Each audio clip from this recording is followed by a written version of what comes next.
I am Babur. It was I who, after the Battle of Panipat in 156, laid the first foundation of the Mughal Sultanate in India and ruled until 123.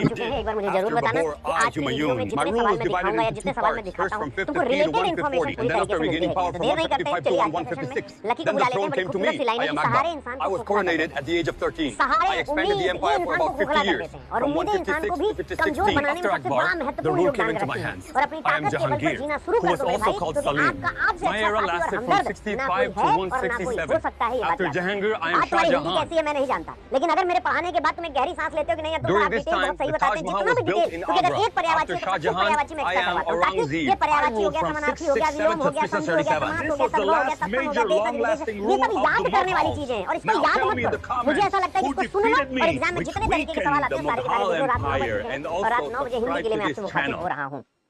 तो चले फिर श्री गणेश करें। आज का पहला सवाल दिखाएं और ये सारे टॉपिक्स के सवाल आपको रोज दिखाई देते हैं, वो संधि हो, समास हो, लिंग हो, वचन, कारक, विशेषण, लिंग, क्रिया, वाच्य, अव्यय, उपसर्ग, सारे के सारे मैं आप लोगों को करवा के चलूंगा। तो are you ready for the session? सभी तैयार हो? तो आइए पिटारा खोलते हैं। आज का पहला सवाल लेकर चल रहा हूं। तो आशा करते हैं अगर सबको वॉइस एकदम क्लियर है, सब कुछ बढ़िया है, तो आज का पहला सवाल एकदम गरम गरम पेश करता हूं और सारे लोगों से उम्मीद है कि आंसर बिल्कुल सही आएगा। तुम्हारा झगड़ा बढ़ता ही जा रहा है, इसलिए अब डैश बैठकर ही बात होगी।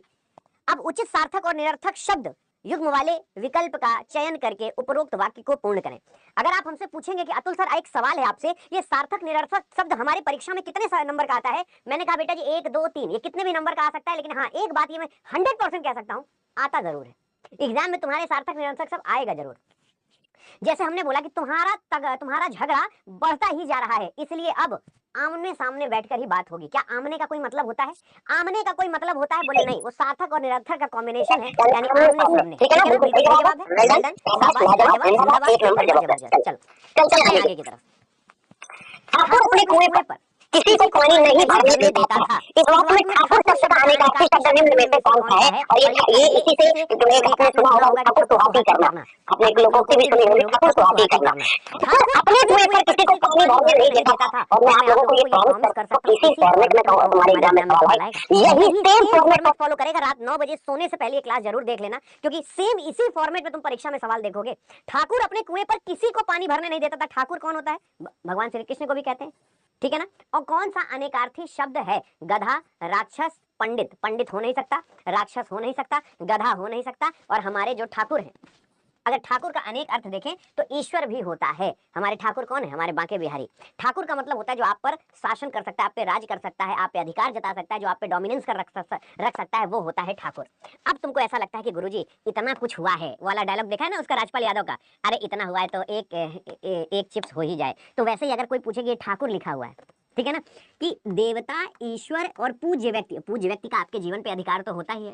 राजा को भी ठाकुर कहते हैं, जमींदार को भी ठाकुर कहते हैं, क्षत्रियों की उपाधि भी ठाकुर होती है और नाइयों की उपाधि भी ठाकुर होती है। ये कई जगह देखने को मिलता है, ठीक है ना। जैसे पूर्वी उत्तर प्रदेश में जो शर्मा होते हैं वो बढ़ई होते हैं, पूर्वी उत्तर प्रदेश में शर्मा बढ़ई होते हैं। लेकिन यही अगर पश्चिमी उत्तर प्रदेश में चले जाओ तो शर्मा पंडित भी लिखते हैं, जो पंडित होते हैं वो भी शर्मा होते हैं, है कि नहीं। तो ये चीज ये याद रखना। और अगर मैं आपसे कहूं कि जैसे खर का मतलब होता है दुष्ट, गदहा, तिनका, कड़ा, तीक्ष्ण, मोटा, एक राक्षस, सुर, सूर्य, पंडित, अंधा, कवि, सूरदास और सूरवीर, तो ये याद नहीं किया जाता।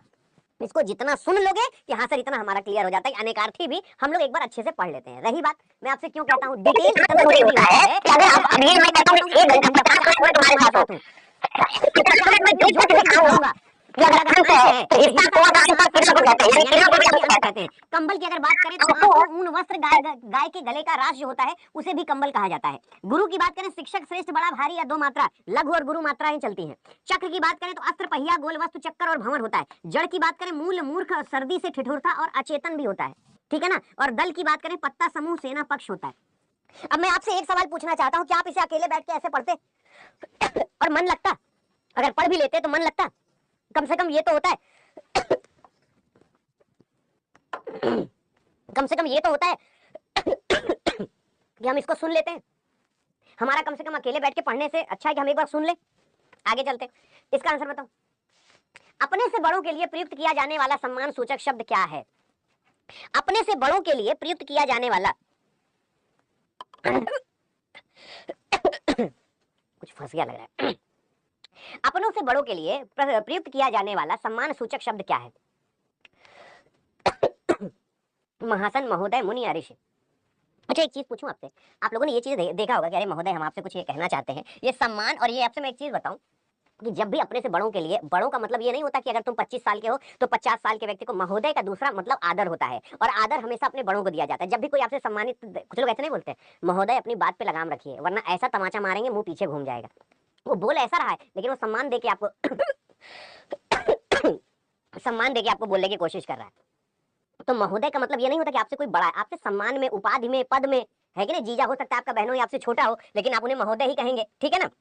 अब तुम्हारे मन में ये सवाल आया होगा ना कि अतुल सर एक बात पूछूं, ये महासन शब्द मैंने पहली बार सुना, ये क्या होता है? तो बहुत खाने वाला या पेटू आदमी को महासन कहते हैं। अच्छा एक बात बताओ, क्या ये तुम्हें मालूम था?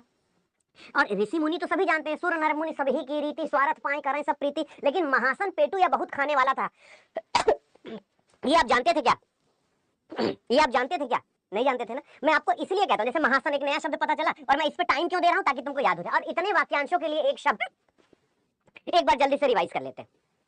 जिसने पानी हाथ में लिया, जिसने वीणा धारण किया, वीणा पानी हो गया। जिसने चक्र धारण किया है, चक्र पानी हो गया। जिसका हृदय उदार होता है, उदार हृदय होता है। छह कोनों वाली आकृति षटकोण होती है। जो देखने योग्य ना हो, अदर्शनीय होती है। जो चंद्र धारण करता हो, चंद्रधारी होता है। दीवार पर बने हुए चित्र भित्ति चित्र होते हैं।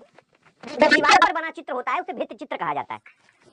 अब एक वाक्यांशों के लिए एक शब्द, उसमें भी विकल्प में जो ना समझ में आ रहा उसका भी डिटेल, और उसके अलावा भी डिटेल। अगर इतना हमारा रिवाइज होता रहे तो बताओ संतोष लेके हम गहरी सांस ले सकते हैं कि नहीं, कि 9 बजे हमारा चौचक रिवीजन हो जाता है। अब ये अकेले बैठ के थोड़ी ना कोई पढ़ता है, रिवाइज हो गया। अगला सवाल देखो, स्थिर का विलोम क्या होता है?